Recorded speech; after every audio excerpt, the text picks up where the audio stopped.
Good boy. Been out of the practice for 10 weeks.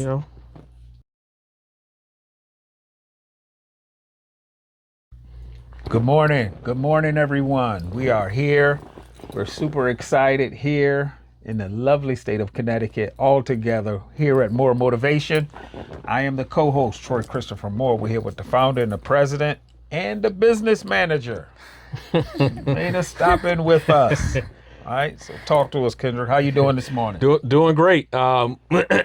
Exciting, busy week, and like I said, we're excited to have Kruti back in town with us. You know what I'm saying? Yeah. She made it back. So no, really super excited for today.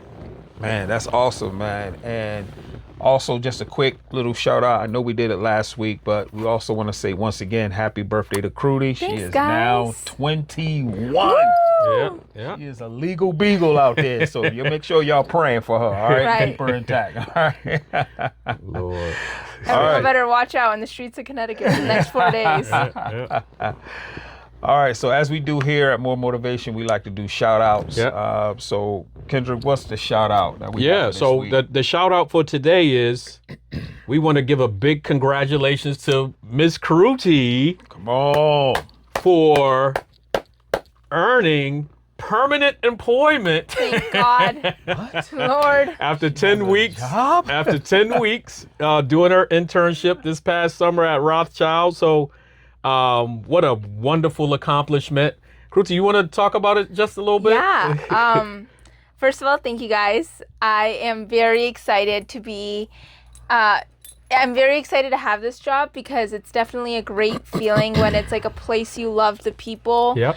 And the culture was great and you really enjoyed the work, even though the work was definitely challenging and long hours. Right. It was it was an incredible summer experience. I had a fantastic time. It definitely tested my limits of like what I thought I could do, what I could, the like amount of sleep I could fully function at was definitely tested. But fantastic experience. I love New York City. But yeah, I'm very excited to be returning there next year. But before that, I'm very excited to have a stress-free senior year, have a lot of fun, enjoy my last year of being a student with breaks, because after that, I get my 20 days of PTO, and that's it. That's it. Yep. So super excited, but couldn't have done it without all the things I've learned through the podcast and you guys being mentors. So very excited. They held down the fort, I hope. Yeah, we tried. We tried. You know what I'm saying? We tried. But you had to, give me the full lessons a couple times on how to make sure we get this thing But working. I'm back, guys. Don't worry. No, but when we talk about the discipline piece, so just real quick, when she talked about the sleep she can function off, I thought she was functioning on pretty good sleep before when it was like maybe 6 hours or something like that. But literally, we would say text me and her mom when she leaves work and when she get home. Troy, sometimes it'd be 3 a.m. Wild. There was a couple times where she didn't get home till after 4.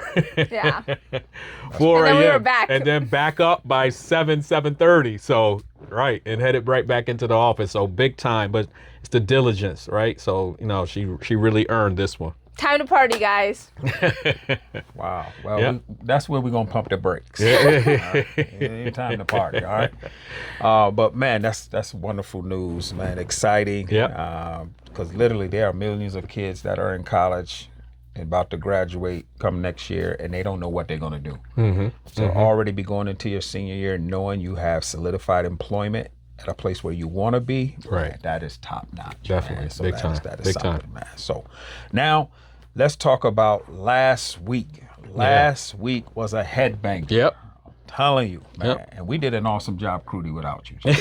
No, y'all were killing it. All right, so talk to us about some of the feedback we got from last week. Yeah, so when we talked about, again, the distractors, man, we got some of the most powerful responses, most heartfelt, understanding responses. And one of them that I want to touch on, this young lady, when we went up to Wagner University last year, she was a point guard up there. She ended up transferring, but she just happened to send a message the other day, and she said, I just want to let you know that I miss you. I still listen to the podcast every Monday.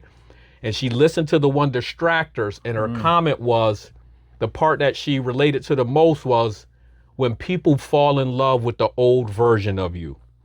Like there were so many powerful moments in that podcast. Yeah. But really understanding there are just a lot of people that will cheer for your potential, but will not celebrate your progress. Yeah. So, man, it was like I said, and it happens today, and it happens in a lot of relationships. We just happen to overlook it. So it was a very, very powerful podcast, so much great feedback. And, just kind of why we want to really sit down and talk about it again today. Man, that's awesome, man. And one of the things that also popped up was not having, the security piece. Yeah, right. Like, people just stopping me, man. Just saying, man. At first, I'm like, wait, what? Oh, the podcast. Right. Like, man. So it lets you know that people really are honing in on certain things on the podcast that's really helping to shape their lives. For sure. Awesome. So now, without further ado, let's get into this week. Yeah, man. So what we got? Yep. So today we're actually going to, I think one of the biggest things that happens, and obviously Kruti has not been present, but when she's present, the conversations get even deeper.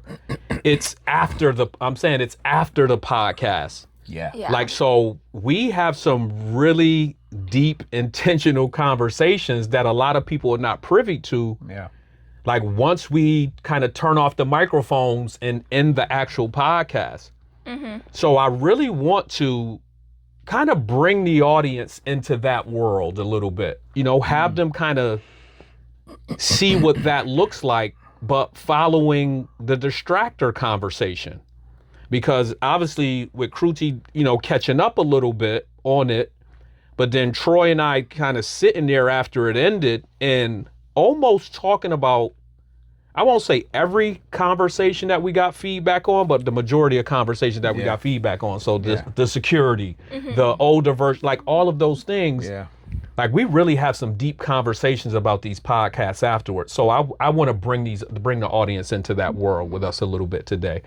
And so the format is just going to be, I'll just ask some questions really talking about that. And the topic I want to touch on today is, why are people so comfortable with us being small? Right? So that's going to be the headline for the 4 discussion questions. When we talk about the people around us, they're so comfortable with us, in our smaller selves and us not really reaching our potential. So that's where I want to go today. So the first discussion question is, who benefits from me staying small, or who benefits from me not reaching my full potential? So Troy, we'll start with you. Wow. I'm a firm believer that every single person has a purpose that will literally change the world. I'm a firm believer of that.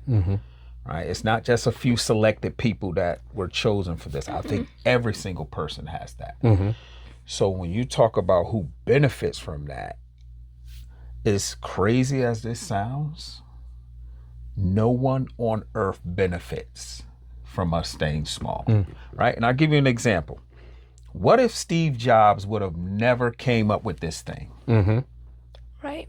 You know what I mean? What if he would allow people to talk him out of this thing? Right. Because this thing here, meaning the smartphone, it literally changed the world. Right? We did a survey at our job in regards to the people here in Connecticut that are part of our program. And it said that 98% of people who live in Connecticut have a cell phone. Right? 98% of the people who live in this state have a cell phone. So when we are staying small, I think the entire world misses out on who we really are. Right. Wow.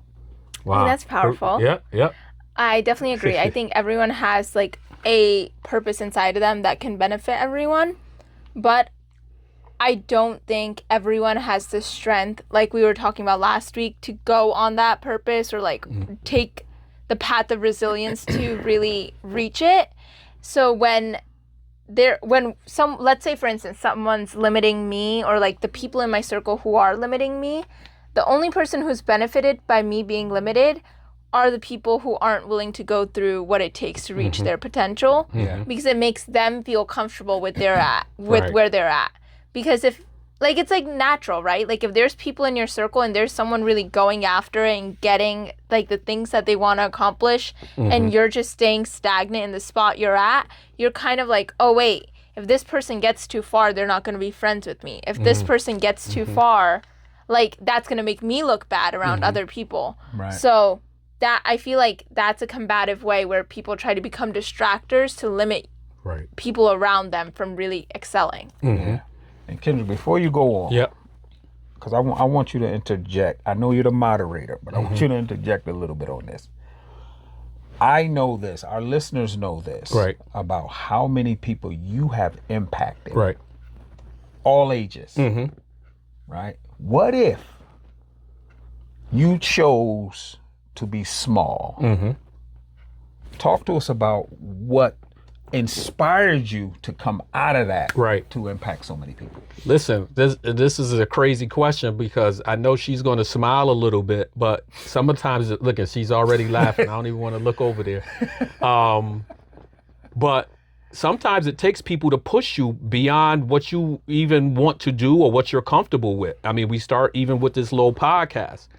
But I remember Kruti at one of my last jobs, where I met her and we were doing programming, leadership, et cetera. She saw the things that I was doing. I think a big part of it was her seeing a bigger picture, and she would ask me, and it would cut me deep sometimes. Like, she would literally ask me, like, what are you doing here? Wow. She would say, she's laughing because it's true. Like, there was a few minutes, she's just like, what are you doing here? Like, you know, like you're supposed to be impacting so many other people. Like, my goodness. Like, you have the potential to change the world. Like, don't limit yourself. And here's the deal, even though I was doing good work. So it wasn't like I was doing bad work. You know, she was one of the people that was benefiting, like, along with the other men. But it was like, hold on a second. Like, there's so much more that you could be doing. And it's funny because one of the first principles that I was under, he challenged that thought right away. Like, don't get stuck. And he said, after the first few programs I put on, he was like, you're a superstar. Like, don't get comfortable here. My goodness. But then a lot of the other people, Troy, though, even though they saw it, it's like they wouldn't acknowledge it in real time. It's weird, because if I saw them afterwards, they would talk about what I was doing and how great it was. But it was almost like they didn't want me to leave the space. You know, while I was there. It's just a weird thing that happens with certain people. Like, they won't push you beyond. Like, this world ain't for limiting people. It's about go get it. Like, what's next for you? So it's that real change of thinking. You know, that change of thinking too. And you got to be careful, because when you're around some people, and I think that's what the young lady was talking about, like, people will fall in love with that version of you, of how they, because once you start excelling, like Kruti said, you know, it kind of changes the dynamic of the entire relationship. You know, so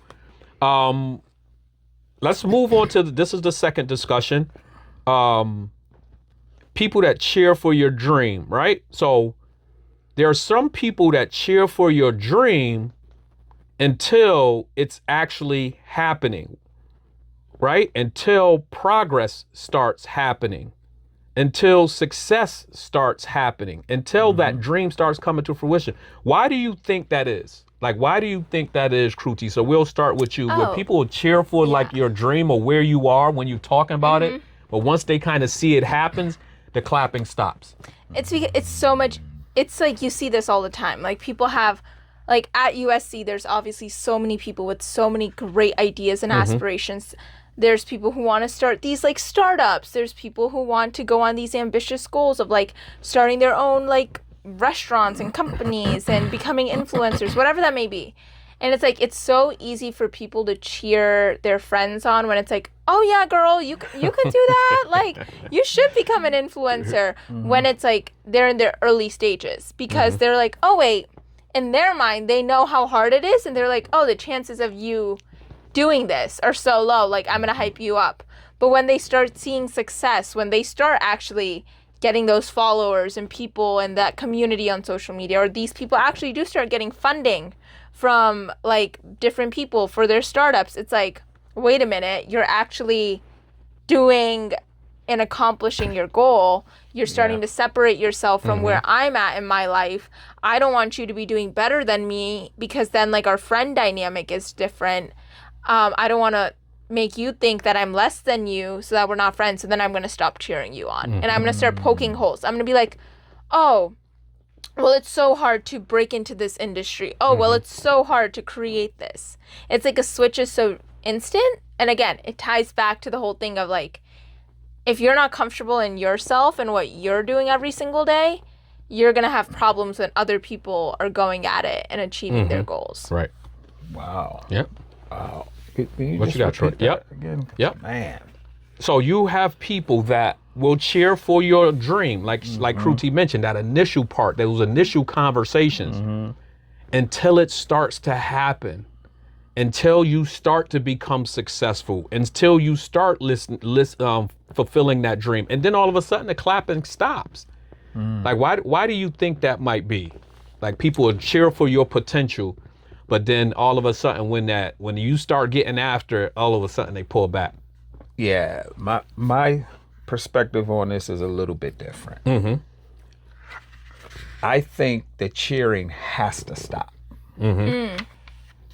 Because what that is that is notification to you that you have outgrown them. If they keep cheering, you'll stay small and remain with those individuals. So by them stopping, in your mind, you got to shift your perspective. Like, not be like, oh man, they don't like me no more.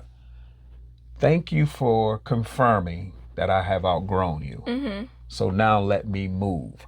So a lot of time we are attracted to the noise, but we don't realize when the noise stops is when you are really growing. So when they stop clapping, when they stop cheering for you and all that type of stuff, you got to tell yourself, okay, I've outgrown them. It's time for me to move on. I got confirmation from them. It's not like I hate you, or it's none of that malice stuff against you. It just tells me that I'm in a new space and it's time for me now to grow and do other things. Right. And that's when, Troy, you move on to a new audience that starts to clap for you. That's right.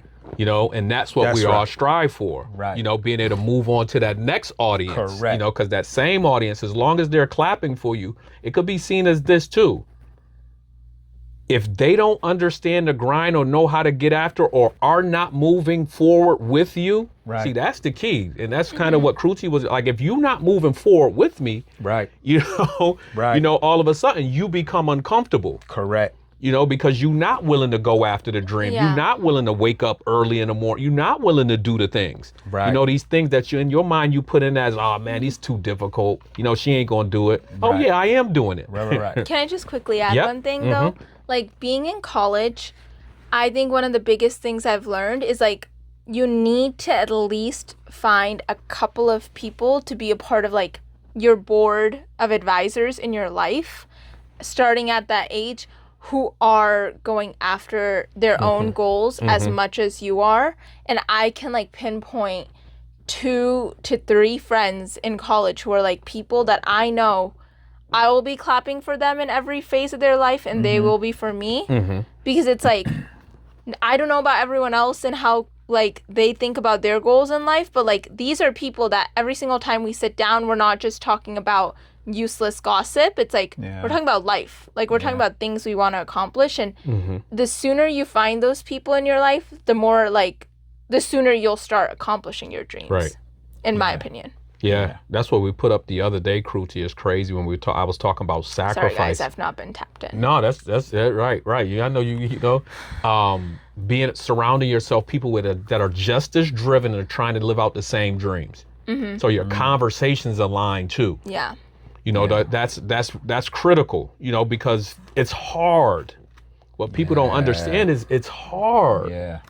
So sometimes you need those people Right. with you that are going after it. This thing is not easy. See, we're talking about like going after some elite things in our lives Right. and really becoming the best person, because everybody has elite level potential in them. Yeah. It's about being able to go after and live it out. So really quick, can Yep. let me share this because yep. I thought about this when Crudy was talking. And Troy, and it's crazy. And that's what I'm saying. This is what happens at the end. That's why we bringing y'all in. Yeah. This is what happens at the end of those podcasts. We be on for another hour. Oh my gosh, Crudy, Yeah. we're gonna keep it short, Crudy. All right. So I had a dear friend of mine. Like, I mean, we was like ace boon coon. Yep. Right. And we both went and applied for a job at this organization. Like, it was multiple positions. We both applied, you know, like they got contact and they were like, Troy, come on, man. Yo, apply, man. Yo, I just applied. I need you to apply, man. You know what I mean? Because we freaking frack. You know what I mean? So we could be together. Yep. And I was like, all right, man, let me apply, man. You know, so I applied. They got contacted that they didn't get the job. I got contacted that I got the job. All of a sudden, it was like, yo, you got the job, Troy? Yeah, did you? Nah. Man, you don't need to take that job, Troy. Now it's just frick. Yeah, now it's just Ain't no frick. frick. Like, Troy, come on, man. You don't need to take Right. that job, man. That ain't even for you, man. You know, blah, blah, blah, blah, blah. And 24 years later, I'm still at the same organization. Right. And what's sad about it is, I don't even talk to the person no more. Oh. You know what I mean? Yeah. They chose to Yeah. cut the relationship off. Now, what if I would have said, man, you know what? Man, Right. I'm with you, bruh. Right. Later for that job. Right. If you ain't get it, I don't want it. Right, You right. know what I mean? And I'm still at the organization 24 years Right. later. So Yeah. that talk speaks a lot to that. About No, that. listen, man. This is where these things are. You know? Yeah. So hold up, I almost skipped one. Getting too excited Yep, out yep, here. that's right. All right, so the third portion that we want to talk about today is, and we just kind of mentioned it, so we'll follow up on it. What happens when you outgrow the room? Why does growth make people uncomfortable? So what happens when you actually outgrow the room? You know, why does growth make people feel so uncomfortable? So Troy, we'll start with you. Mine is real simple. So crew to get ready. All right. Right. Mine real simple. Just go to another room. Go ahead, Crudy. It's literally that simple for me. I think growth makes people uncomfortable, especially being in college right now. Like, what I think the reason for that is because, like, a lot of people just don't want to do the work to grow. Like, it's so, everyone has this dream of like, oh, I see this all the time. It's like, oh, I want to end up on Wall Street in New York. Okay, Yeah. fantastic. I will literally give you the steps on how to end up on Wall Street in New York. And people just don't want to do the work. They think like Right. you're magically supposed to get from point A to point B without doing any of it. And Yeah. it's like, if you don't want to be in those uncomfortable positions of learning how to talk to people who are 20 years older than you, learning how to ask thoughtful questions, staying up late at night and preparing for your interviews the next day, like sacrificing on fun stuff with your friends so you can have a like fun rest of your life. Wow. Yeah. No, you can't do anything. And it's like in this generation where everything's at our fingertips on these things, like we think our life is so easy and everything's supposed to be easy.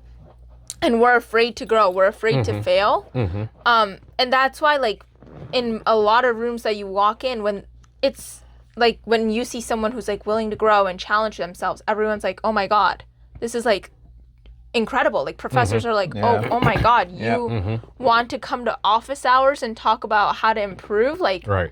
we don't see that anymore. Yeah. So I just think like the generations have changed from like where you guys were when you were in my age versus like me now with who I'm around. It's like people are just scared to grow and challenge themselves. And I think I think it's always been a thing, Cruty. Sorry, But guys, what I wasn't hap- there back in the day. No, but I'm saying, but when you talk about growth, though, when you, especially if you just align it with a peer, or it could, like, again, in your relationship, whatever it might be, everything you said, Cruty, has two sides to it. Like, so with the thing you're doing, it also means while you're growing, it also means the thing that the other person's not doing. That's right. You know, so growth actually exposes something about the other person. 1,000%. What I'm willing to do, but now you have to face what you're not willing to do. Right. So I think that's the biggest part about that, why it makes people feel uncomfortable, because just naturally it's something that I can't stay up late and still function the next day. Right. You know, I'm not as disciplined with my calendar to go to the office hours. Right. I do want to, even though I talk a good game, I do want to just go have fun and not do my work and think it's okay to not do it. Right. So it exposes what the other person is not willing to do. Yes. And it becomes a dangerous thing when you're close to the person. Like the closer you get to the person, because that's where sometimes it's harder to tear away from them. And the distraction becomes even greater. It becomes even stronger because of the relationship. Yeah. Them holding you hostage almost. Yep. You know, to the version, that's what that girl, when she said it, the version of you that they met. They met a version of you. Everybody, we all go through it. We all meet people at a certain point in our lives. We all meet people at a certain version of who we are. We're never at our final product. We're at that particular space. That's right. What you decide to do or not do alters the relationship. Yep. Or it just changes the relationship. Yep. You know, good or bad. So I think that's a big part of it when you talk about that. Yeah. You had something to say, Troy? Yep. I don't even like to spend time with people who are uncomfortable. Because time is, that's the precious commodity. Yep. So that's why I said I just leave the room. Like I don't even think about it. You know what I mean? Like if I get in there and people are uncomfortable, like in the room, and let me just leave the room. You know what I mean? This room is not for me. This room is too small. This room is just based upon people who just want to live in content and not do much. Let me just shift venue. So like you said, Kendra, what makes it so difficult is when you have a certain relationship with individuals and then trying to tear it apart for them. So what I try to do is, without even thinking, let me just move quick. The longer I stay there, the more I think about this person. Man, I hope they get this. And I hope this happens. And I hope, man, because we tight, If I just move swiftly, now I can be in the other room. And of course, we're human beings. We'll still have a concern for them. But at least my concern will be in the other room. Versus being in the room small with them. And that's where the conversation comes, standards over feelings. Yes. You know, my standard is to go. That's the standard that I live by. Man. I don't judge it based on feelings, because if, like you said, if you start to become emotionally attached, the longer you do, the harder it is for anybody to move along. Right. That's why we preach two standards. Oh man, like listen, y'all with us today, audience. I'm telling you, stay with us. This Crudy's is what back. we do. All right, so this is the last one. And this is about that person who moves to that room, or prior to that, I should say, because that's what really what we want to answer. When does someone become unstoppable? Like what combination of things, or what makes a person become unstoppable? Kruti. You literally have to stop caring what people think. Like, that is the biggest thing I've learned this summer. These past 10 weeks have probably taught me more life lessons than like any year in school.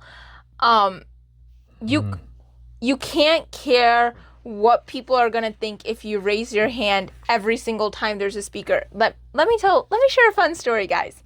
So this summer we had like these events where it would be like seniors in the firm, like partners of the firm, like coming and speaking to us. And we got an opportunity to sit in that room and like listen to them and then ask them questions. I asked a question every single speaker series, and I did not care what anyone thought, and I would always start off by saying my name and what school I went to. Not a long intro, but that's what I did. I did not care what people thought. I did not care that I was the only person this whole summer who asked the question every single time. But it panned out because the last event, last speaker series, I had to sit in the back and I had some work stuff going on. So I wasn't able to pay that much attention. But it's like when there was a lull and there were no more questions, literally 5 people turned their heads towards me and they like looked at me. They're like, "Are you gonna say something? We're waiting for you." Right. So it's like you can't care about, what are these people gonna think about me in terms of I'm gonna ask a question, or like what are they gonna think about me if I just go to these office hours? What are they gonna think about me if I say I'm staying up late to prepare for this interview instead of going out? Like, I feel like and I'm still working on it, I still care a lot about what people think. But once I started to stop caring about what people thought, I reached a new level of like untapped potential. Yes. So that's my, That's real. Especially in this world of social media, like, just stop caring. The best thing these past 10 weeks is I've had the least amount of time on social media. And there's, like, I don't even know what's going on with people's lives, so I can't even worry. Cruda, I don't think you really understand how powerful that was, what you just said. Because that's literally a podcast in itself about not caring what people think. Because I'm 55, and I know that there are still areas in my life that I'm hindered because I care what people think. Instead of me there's some areas I'm just full-fledged ahead. I'm jumping at it. But then there's some areas, man, what are they gonna think? What is this person gonna say? So now, instead of full-fledged ahead, now I'm at a slow pace walking. Right. When I should just go at it, right? So what helps us to become unstoppable is when we gravitate towards that type of attitude, right? And not care what people think. Because whether you stay there, they're going to think a certain way about you. Whether you leave, they're going to think a certain way about you. Nothing is going to change about the way they think about you, because as Kendrick said, what they do is when you do gravitate and go forward, it exposes them, right? And even when you stay there with them, it exposes them. But now when you stay there with them, it also exposes you, because you're supposed to be doing more than what they're doing. So not caring what people think is a huge thing. So audience, no matter what age you are, I'm sure all of us deal with that particular thing in that particular area, and it's slowing us down. So we have to learn to get over that part of our lives. Yeah, that's the thing about the distractors. Sometimes their influence goes beyond even when they're around you. So if they had enough influence over you, moving forward, they can make you hesitate. They can make you doubt. They can make you overthink. Like, that's the power of when you're caught up in that world of, because that's what distracting is. Right. The distractors do. It's about your awareness, what you're thinking, not what you're capable of doing, what you're thinking. So when you're thinking about or have the idea of what somebody's thinking, oh, that's the distractor at work. Yes, it is. Yes, it is. That's the distractor. Yes, that's when he's done his job. When you're over, what are they going to think? Right. Your awareness. Right. They try to control what you're supposed to be doing, raising your hand. Like, I know I should be raising my hand right now, but because they're in my mind and what do they think? I don't. Right. I just missed a grand opportunity. Right. And that's the thing with the distractors, right? They're more concerned about that. They are hoping that your belief in yourself does not catch up to your ability. Right? Because if you do that, now the distractor is no longer relevant. That's right. So, guys, the audience, this is a normal day in the life of after the podcast. The thing is, the majority of the times we're in 3 different states, Cali, Connecticut, North Carolina, but this is soon going to be New York, Connecticut, North Carolina. New York, okay. But hold on, but Hawaii first, you're going to Hawaii so in a week or so with dull. Mom. I look pale. Compared to my usual self, I look Okay. pale. Okay. That's All right. Let's say that. We're still recording. Yeah, right. But thanks. No. But we appreciate you guys joining us today. Yeah. Obviously, like I said, this is kind of a day in the life following every podcast that we do. We literally, unless someone has to go, just rush off to work or something. This is our lives, and I'm glad you guys can join us today for Distractors Part 2. So lock in. There you go, listeners. You've heard it here, and actually viewers as well, because we're live and direct and in person. Thank you so much for tuning in. I hope you have a fabulous week. Continue to enjoy the rest of your summer. School is right around the corner, so for all you paraprofessionals and teachers, etc., get these last few days in. Right. But thank you for joining in. Share this with someone and send us your feedback. Here from MooreMotivaton, we thank you for tuning in. And don't complain about school. School is a lot of fun as someone who had to be employed. Yeah. Thanks. Okay. I just want to thank my son, Kenrick Moore, for dedicating his life to helping our youth. I know it's a tough task, but keep up the good work with more basketball clinic. I'm proud of the man you have become. I love you.